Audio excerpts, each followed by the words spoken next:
Sean todas y todos bienvenidos a una clase más de lengua y literatura. Mi nombre es Vinicio Manotoa Benavides y en esta oportunidad los continuaré guiando en el proceso de análisis estructural del relato.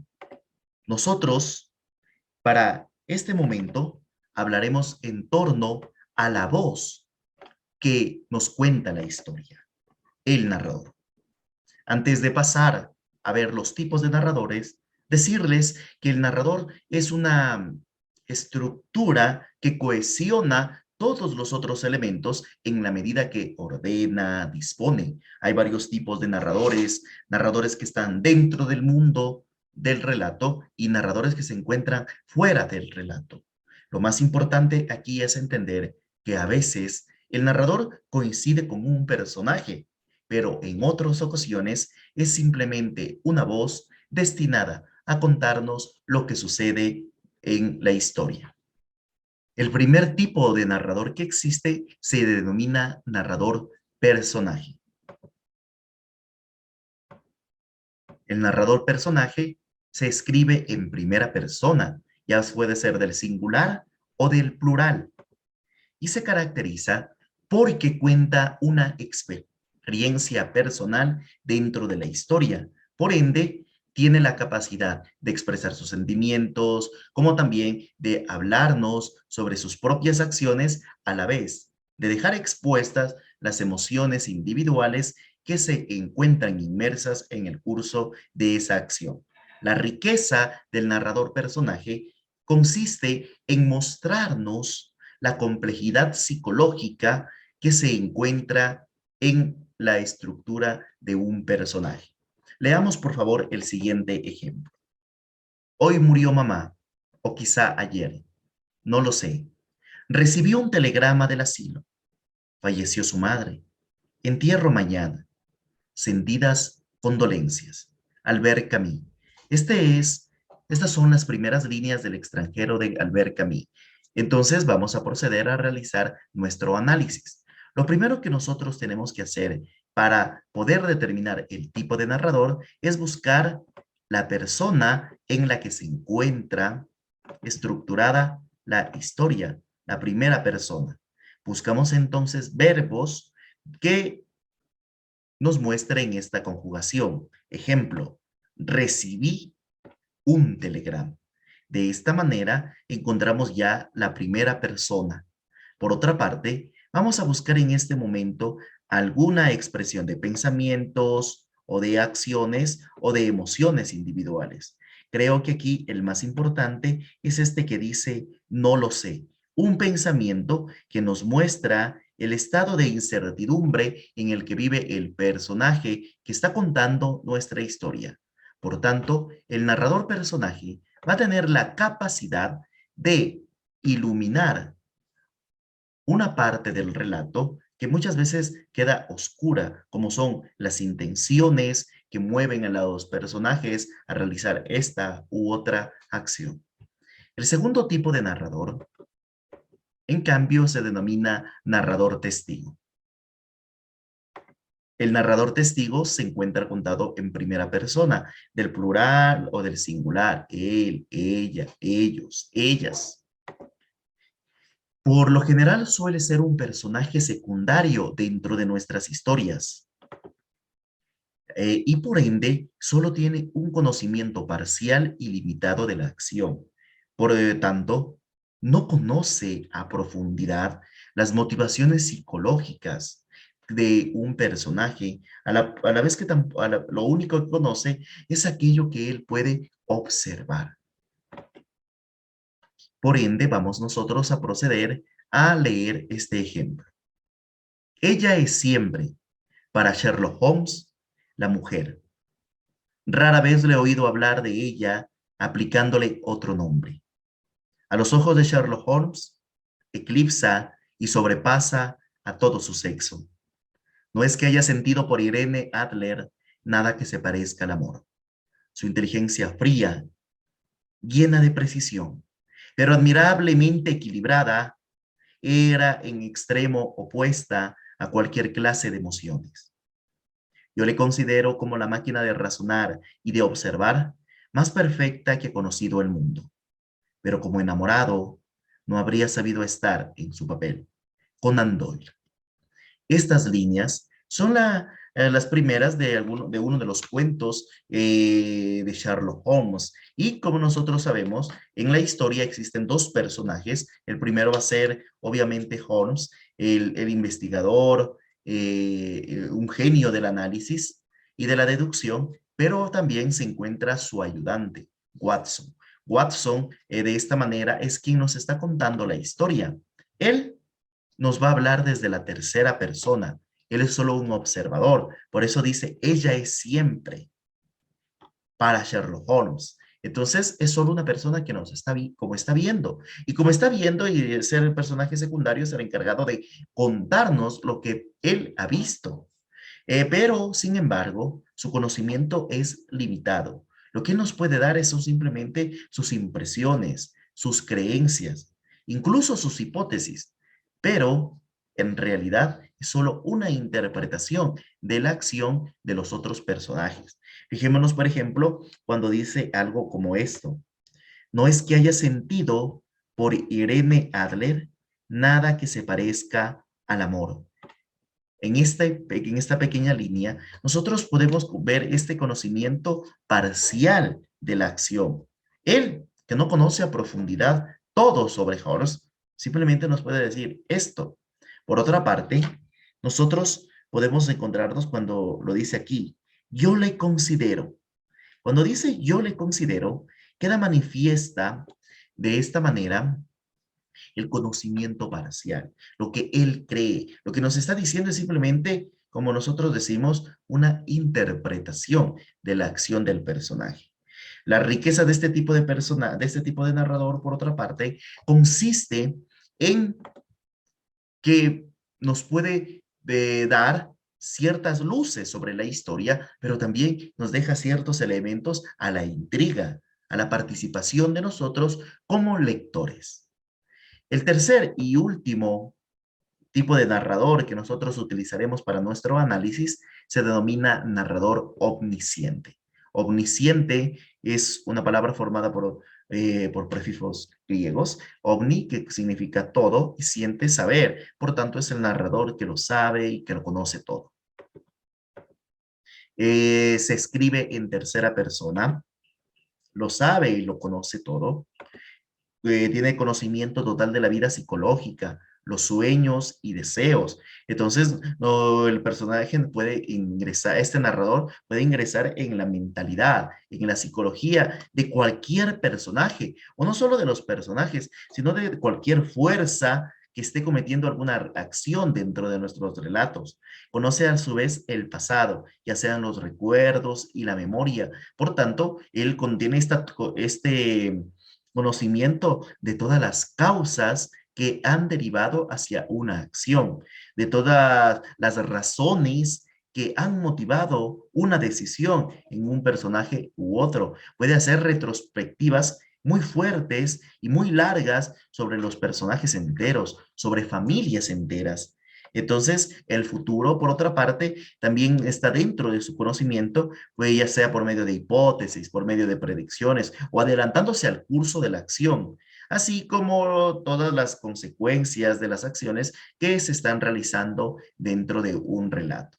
Lo más importante del narrador omnisciente es que puede conocer la totalidad de la vida de un personaje, pero también la totalidad de la vida de una comunidad. Leamos el siguiente ejemplo. Muchos años después, frente al pelotón de fusilamiento, el coronel Aureliano Buendía había de recordar aquella tarde remota en que su padre lo llevó a conocer el hielo. Entonces, esas son las primeras líneas de 100 años de soledad de Gabriel García Márquez y vamos a proceder a realizar nuestro análisis. Esta tercera persona lo vamos a encontrar cuando dice el coronel Aureliano Buendía había de recordar. Recordemos que primero debemos buscar la conjugación verbal. Luego, ¿cómo sabemos, dónde se demuestra este conocimiento total sobre la vida? Cuando nos dice esta misma frase, había de recordar, nos habla de un recuerdo. También nos puede, entonces vale decir que en esta historia, no es solo la historia de los Buendía, sino es la historia de toda una comunidad, de origen, la que está puesta en escena. En este caso va a ser esta ciudad mítica de Macondo. Por ende, este conocimiento total del narrador omnisciente no se limita solo a los personajes, sino también a todo un pueblo, que de cierta forma es un tropo de toda América Latina. Cuando nosotros realicemos nuestros análisis, tenemos que realizar el siguiente proceso. Vamos para el ejemplo a leer estas líneas que son las primeras del Señor de las Moscas de William Golding. Aquí dice, el muchacho rubio descendió un último trecho de roca y comenzó a abrirse paso hacia la laguna. Se había quitado el suéter escolar y lo arrastraba en una mano, pero a pesar de ello sentía la camisa gris pegada a su piel y los cabellos aplastados contra la frente. En torno suyo, la penetrante cicatriz que mostraba la selva estaba bañada en vapor.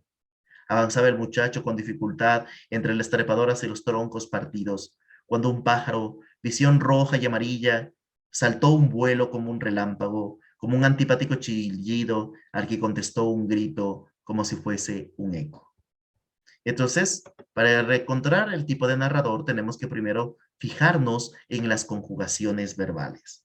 Veamos acá, a ver, primero bajemos un poco para poder trabajar de mejor manera. Ok, entonces vamos a buscar cuando dice descendió, se había. Nosotros sabemos que estamos hablando de una tercera persona. Por ende, puede ser un narrador testigo o a la vez un narrador omnisciente. Si es un narrador testigo, tenemos que buscar un personaje secundario, pero si fuese un narrador omnisciente, tiene que mostrarnos el conocimiento total de la vida del personaje. Entonces, veamos qué es lo que podemos encontrar. El muchacho rubio descendió un último trecho de roca y comenzó a abrirse paso hacia la laguna. Hasta aquí es un conocimiento normal. Se había quitado el suéter escolar y lo arrastraba en una mano, pero a pesar de ello sentía la camisa gris. Entonces, aquí nos está hablando de una sensación. En torno suyo, la penetrante cicatriz que mostraba la selva estaba bañada de vapor. Avanzaba el muchacho con dificultad entre las trepadoras y los troncos partidos cuando un pájaro, entonces miren, visión roja y amarilla, saltó en vuelo como un relámpago con un antipático chillido. Entonces, este conocimiento total también se muestra aquí en la capacidad de no solo estar atento al curso de un personaje, sino el mostrarnos también lo que está alrededor del personaje. Entonces, aquí nosotros vemos como este narrador ya omnisciente nos ha mostrado no solo al personaje, sino a la atmósfera, al mundo a su alrededor. Cuando realizamos nuestra justificación, donde dice tipo de narrador, ubicamos aquí, en este caso, omnisciente, y procedemos a realizar la justificación. La justificación es un proceso de argumentación donde yo, en calidad de lector, voy a interpretar la presencia o ausencia aquí de este tipo de elemento. Entonces empezaremos diciendo que el tipo de narrador presente en la historia es omnisciente. Y una coma y argumento, porque se encuentra escrita en tercera persona y muestra el conocimiento total del mundo del personaje. Punto 1. Luego, nos es necesario aquí buscar una cita. Esta cita es muy importante porque nos permite detectar e identificar los tipos de narradores. Entonces aquí yo voy a proceder a escribir la parte del texto donde se encuentra es dos puntos y pego, ¿verdad? Y luego ubico necesariamente el número de página en la que yo he encontrado este tipo de narrador. Yo como no tengo aquí ningún número de página, voy a imaginar que esta es la página número 50, entonces pongo página 50. Perfecto, página 50. Y punto. Y por último, vamos a interpretar esta cita. ¿Cómo lo hacemos? Contestamos mentalmente a la siguiente pregunta. ¿Qué tipo de función cumple el narrador en el relato? Entonces, el narrador en el relato cumple la función de mostrar al lector la constitución del ambiente, la atmósfera agresiva a la que tiene que enfrentarse el personaje. Por tanto, tenemos que escribir en total 3 oraciones. Lo más importante cuando argumentemos es simplemente el apostar a ciertas interpretaciones individuales, a lo que yo creo o considero que está aquí sucediendo. Vamos, por favor, a realizar otro ejemplo. A ver, vamos a trabajar con el texto número 43. Estas son las primeras líneas de las memorias de Adriano escritas por Margarita Yourcenar, que dice así: Querido Marco, he ido esta mañana a ver a mi médico Hermógenes, que acaba de regresar a la villa después de un largo viaje por Asia. El examen debía hacerse en ayunas. Habíamos convenido encontrarnos en las primeras horas del día. Me tendí sobre un lecho luego de despojarme del manto y la túnica. Te evito detalles que te resultarían tan desagradables como a mí mismo. Y la descripción del cuerpo de un hombre que envejece y se prepara a morir de una hidropesía del corazón. Digamos solamente que tosí, respiré y contuve el aliento conforme a las indicaciones de Hermógenes, alarmado a pesar suyo por el rápido progreso de la enfermedad y pronto a descargar el peso de la culpa que en el joven Iolias, que me tendió durante su ausencia. Es difícil seguir siendo emperador ante un médico y también es difícil guardar la caridad de hombre. El ojo de Hermógenes solo veía en mí un saco de humores, una triste amalgama de linfa y de sangre. Esta mañana pensé por primera vez que mi cuerpo, ese compañero fiel, ese amigo más seguro y mejor conocido que mi alma, no es más que un monstruo solapado que acabará por devorar a su amo. Entonces, nosotros vamos a proceder a nuestro análisis. Buscamos, como habíamos mencionado, primero el tipo de conjugación. He ido, habíamos, me tendí. Entonces, se encuentra en primera persona y vamos a decir de esta manera que va a ser un narrador personaje. Vamos a ver el segundo elemento importante, que es ver cómo se están expresando emociones, la interioridad de este narrador. Entonces, yo creo que aquí el capítulo, esta parte es súper importante donde dice: es difícil seguir siendo emperador ante un médico y también guardar la calidad del hombre. O está donde dice. Entonces aquí se ve un sentimiento. Este sentimiento nosotros vemos que se trata de el narrador, es el emperador romano. Prácticamente en su tiempo, en su concepción, el emperador del mundo conocido. Y este hombre ha envejecido, se ha enfermado y a pesar de su poder, nos puede evitar la enfermedad. Y vemos la impotencia de este hecho en esa frase. Aunque también nosotros lo podemos encontrar en la frase que dice: esta mañana pensé por primera vez que mi cuerpo, ese compañero fiel, ese amigo más seguro y mejor conocido que mi alma, no es más que un monstruo solapado que acabará por devorar a su amo. Pensé, por tanto está expresando también un pensamiento. Entonces vamos a proceder a realizar nuestra argumentación, tipo de narrador, personaje, la justificación. Entonces, el tipo de narrador presente en la historia es personaje debido a que se encuentra escrito en primera persona y muestra la complejidad psicológica del personaje. En nuestra segunda oración tenemos que ubicar la cita, la parte del texto donde se encuentra es dos puntos. Esta vamos a sacar de la página 43 y yo me voy a quedar con la segunda, donde se muestra este pensamiento, donde este emperador romano, a pesar de su poder, sabe que su cuerpo no puede ir más allá del límite humano. Y por último, tenemos que realizar la interpretación de la función. ¿Qué función cumple este elemento dentro de la historia?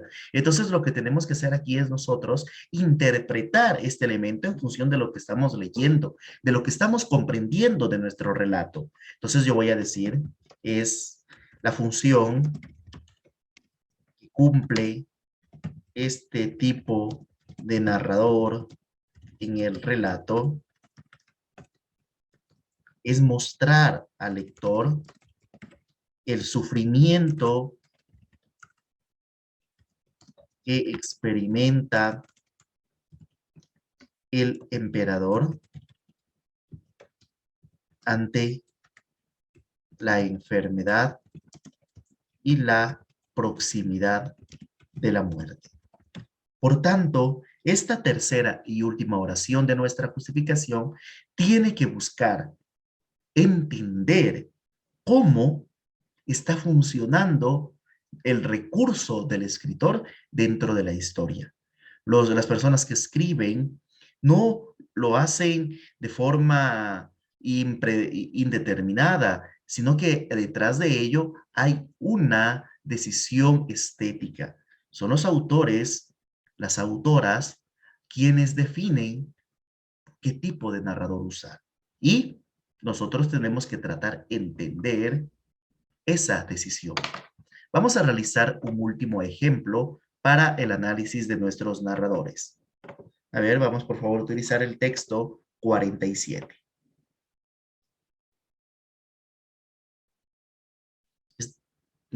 A ver, mejor el texto, a ver, déjenme buscar el texto 49. Ya. Estas son las primeras líneas de Los Cachorros de Mario Vargas Llosa, esta novela que nos muestra el primer Vargas Llosa, pero en el que, desde mi opinión, ya se encuentra premeditado todo lo que vendrá después en la obra vargallosiana. ¿Qué dice? Todavía llevaban pantalón corto ese año. Aún no fumábamos.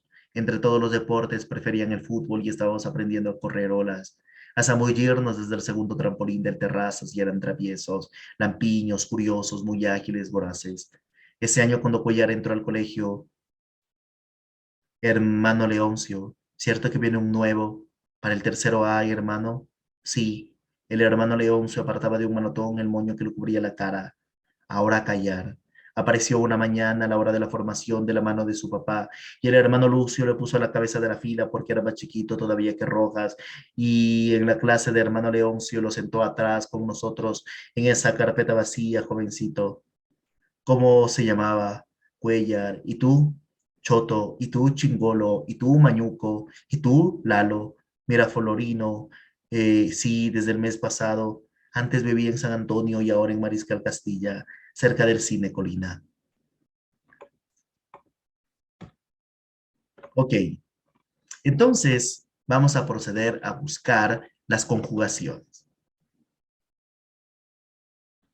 Eh, Apareció una mañana, lo puso a la cabeza. Aún no fumábamos. Entonces, lo que vemos aquí es que están dos tipos de conjugaciones verbales. Por un lado, en tercera persona, pero por el otro, en primera persona. Entonces, lo que sucede por lo general en esto es muy parecido en el ejemplo que nosotros vimos sobre Holmes. Fijémonos, por favor. Entonces, aquí por una parte decía, no es que haya. Ella es siempre, ¿verdad? Tercera persona. Pero acá le dice, yo le considero. Siempre cuando nosotros encontremos, o mejor dicho, en la mayoría de los casos, cuando encontremos este tipo de coexistencias de dos tipos de narradores, de dos tipos de conjugaciones verbales, va a predominar el narrador testigo. Porque ese es un narrador que participa en la historia como personaje secundario, como un observador de la acción, pero, y por tanto, nos habla en primera persona, no fumábamos. Sin embargo, él nos muestra simplemente una parte de la vida del personaje y por eso está la tercera persona. Apareció una mañana a la hora de la formación, de la hora de su papá, y el hermano Lucio lo puso a la cabeza de la fila, que era más chiquito todavía que Rojas. Nos está diciendo solo cosas que se pueden ver. Y en la clase el hermano Leocio lo sentó atrás, con nosotros, en esa carpeta vacía, jovencito. Y de entonces, y también vemos ese conocimiento limitado por otra parte, porque este narrador no conoce el nombre, por eso se ve en la necesidad de preguntar, ¿cómo se llamaba Cuellar? Miraflorino le pregunta dónde vive, entonces tiene que preguntar, porque no conoce, simplemente él nos está mostrando lo que está viendo. Entonces, vamos aquí a tratar de hacer nuestra argumentación. Tipo de narrador, testigo. Justifiquemos el tipo de narrador presente en la historia es testigo porque se encuentra escrita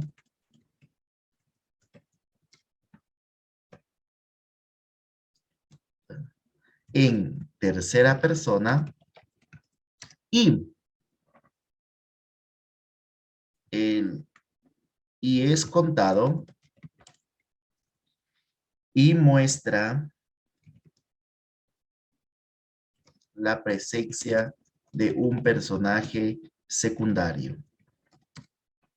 Vamos a buscar la cita, el momento o la parte del texto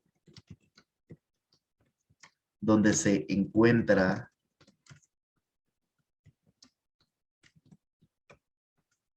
es, yo voy a tomar este elemento, que es el más claro, porque nos muestra simplemente esa capacidad de descripción de lo que está viendo. Y esta lo vamos a poner en la página 49.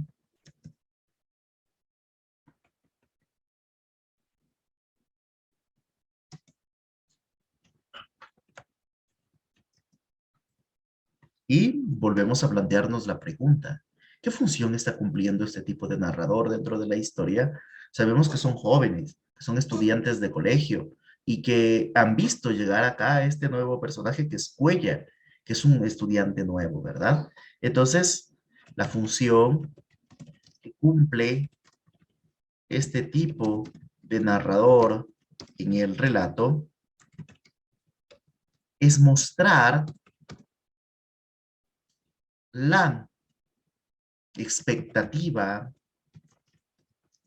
y la curiosidad de los estudiantes al momento de llegada de un nuevo compañero. Entonces, esto lo hemos encontrado aquí. De esta manera, nosotros hemos identificado los tipos de narradores presentes en los textos. No olvides suscribirte a Gigante Enterrado, Didáctica de la Lengua y de la Literatura, y nos veremos en una nueva oportunidad. Muchas gracias.